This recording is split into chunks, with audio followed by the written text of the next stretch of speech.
young man being shot over nothing. He was a great kid, didn't hang out with no one bad, loved basketball, always had a smile on his face, always made sure other people were smiling too. A community is devastated tonight after the murder of a 17-year-old boy. We are live just off of Danzig Street in Scarborough. The boy was found in front of this housing complex around 11:30 last night with gunshot wounds. He was rushed to hospital where he later died.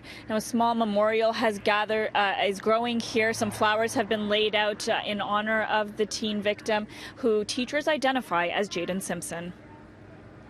Jayden had such a bright future ahead of him. You know, he just graduated last night from Laurier, Collegiate, and he was on his way to George Brown. He had a smile on his face for everything, whether it was being in the gym playing basketball, or the fact that he's graduating from high school and he's accomplished that milestone in his life.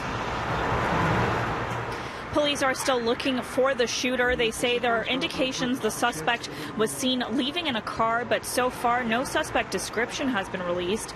The shooting happened at the same housing complex on Danzig where there was a mass shooting during a neighborhood block party in 2012.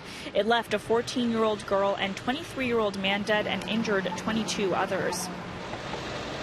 We know that very same neighborhood suffered an unspeakable tragedy a number of years ago, and it just seems to be one of those ones that defies explanation. A young man who's just graduated from high school on his way, I understand, to college. I will say that this year we've been fortunate so far, thanks to the hard work of our police and the cooperation of our citizens, that these kinds of incidents are reduced over what they were last year, but one is too many, and so we're just going to have to redouble our efforts for the rest of the summer, the rest of the year, and rest of time to try and cut the number down to hopefully to zero.